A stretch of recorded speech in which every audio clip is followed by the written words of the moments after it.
Hello, everybody. Welcome. It's a beautiful day here in Warsaw, Poland. Today, we'll be speaking about why do we sometimes get secondary pleasures from stuff that doesn't work like we intended it to. So, for example, why do we actually enjoy sometimes to have a cold or a flu to stay at home for 2 weeks? Or why do our relationships, for example, break up in the same way as they did in the past? And why does other stuff happen? Meaning that we often want something to get resolved in a specific way. However, it turns out it's like we were fighting against ourselves. And to some extent, in my opinion, we are fighting against ourselves. So let me just say, I am not a trained expert in that. I'm just really interested in the human mind, and I explore texts of people like Freud, Jacques Lacan, and other psychotherapists or psychoanalysts. So let's firstly kind of divide the mind into two. The most useful for us in this conversation way to divide the mind is into the conscious mind and the unconscious mind. So, like as the words say, the conscious is something we are conscious of, and the unconscious is something that's behind us, standing and steering us. It can often conflict with what we want consciously.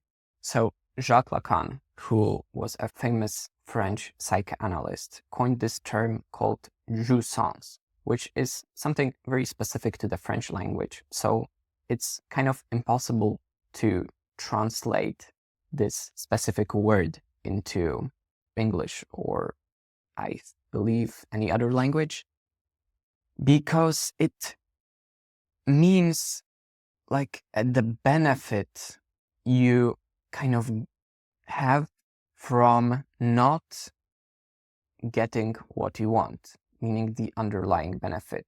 Let's say you are stuck in a job you hate and you're telling everyone, yeah, I want to change it. I want to find something more interesting, etc. However, it's still not possible. It's taking a year or 2 or 5 years, and it seems like nothing is working. It can actually be applicable to anything you struggle with.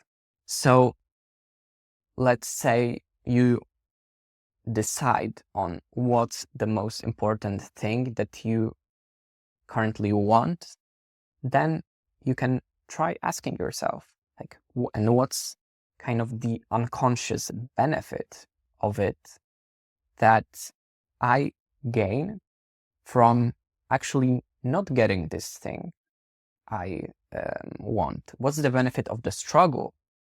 And you can think of it from the perspective that what will you actually lose when you get this thing that you claim you really want? So let me tell you, for me, it was a game changer. And I'm not saying that it will happen in 1 week and you'll just get rid of these benefits, because to be completely honest, it can take years. And most probably, I would say it can go on for a lifetime. It's not like you'll just think of it and then you will want to get rid of it. Obviously, some people choose to enter psychoanalysis or psychotherapy, and these can help to some extent.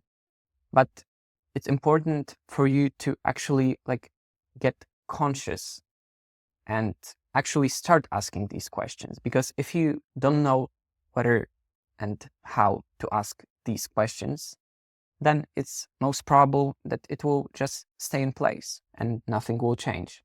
So the one thing that I would like you to take away from this video is that there are secondary gains of like you not getting what you want. And now you have to decide, do you really want this thing, or do you just want to keep up the struggle? And that's the important part. So I'm aware that we didn't cover this topic in such depth that I wanted to cover it. However, I believe that we kind of covered the most practical aspects of this. It's not necessary to get into like who said that. Was it Freud? Was it Lacan?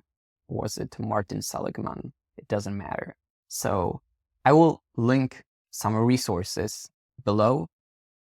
And if you want to explore more on your own, just feel free. And you can also drop a comment below, and I will make sure to respond to all comments that I will be able to. Next week, or even sooner, we will have another topic that's already being built by myself. And yeah, I'm looking forward to it.